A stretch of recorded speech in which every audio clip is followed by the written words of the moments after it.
Alright guys, so in this video I'm going to show you how you can do the exposure compensation on the go without pressing this button. This is the exposure compensation button which you see in almost all Nikon DSLR. What happens is once you press this button, this meter comes and then you have to dial this this main command dial in order to do this exposure compensation, as you are seeing. So I have to keep pressing this button and then I have to rotate the dial to do the exposure compensation. Well, this is a two-finger operation.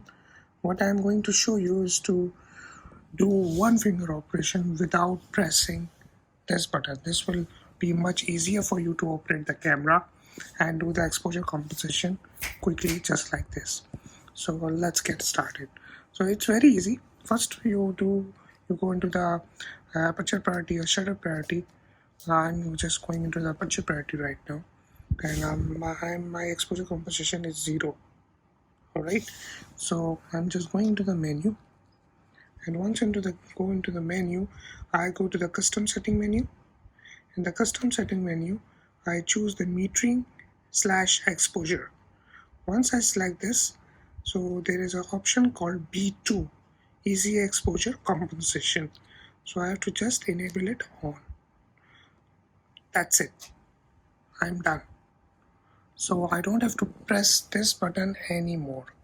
Now look what happened. I'm not pressing this button and I'm just rotating this dial, and see the exposure is changing.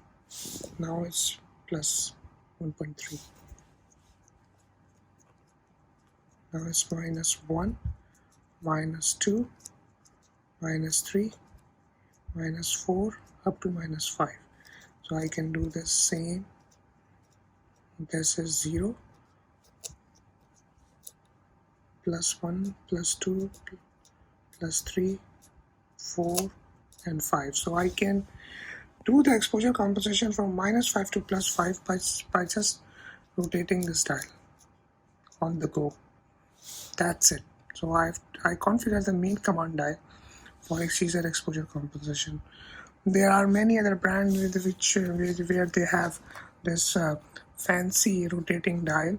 By rotating it, they can do the exposure compensation. Well, you can do the same now using one thumb, using main command dial the way I just showed you, into the custom setting menu, then metering and exposure, then easy exposure compensation, which is B2.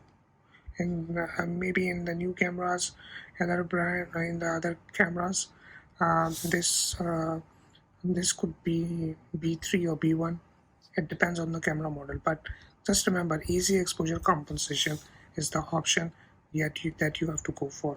Select it on. That's it. By the way, you must be wondering what's auto reset. In order to check what this menu is all about, all you have to do is just see the question mark. In the Z cameras is over here. In the DSLR, it's there are buttons over here. So in one of the buttons, this question mark is printed. So whatever the button where this question mark is printed, press this button. It could be this one, it could be this one, this one, this one, it could be that. Wherever you see question mark, press that button by going to the menu, and look what happens. I press this and then it opens up the dictionary.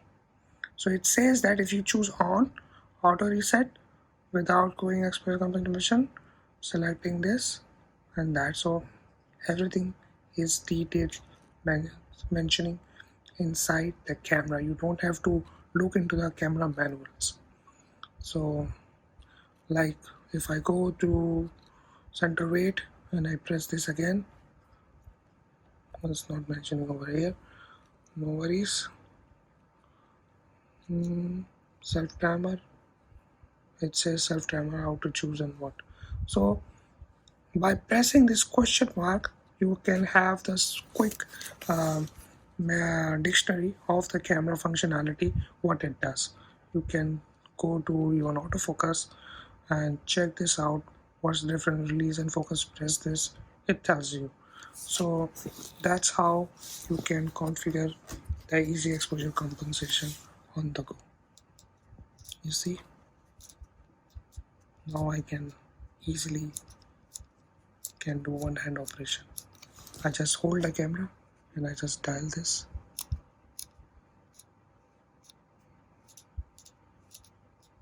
and I can easily do the exposure compensation. So that's it. I hope you like this video, and I'll come back to you with some new cool stuff or new shortcuts about the Nikon cameras. Till then, take care.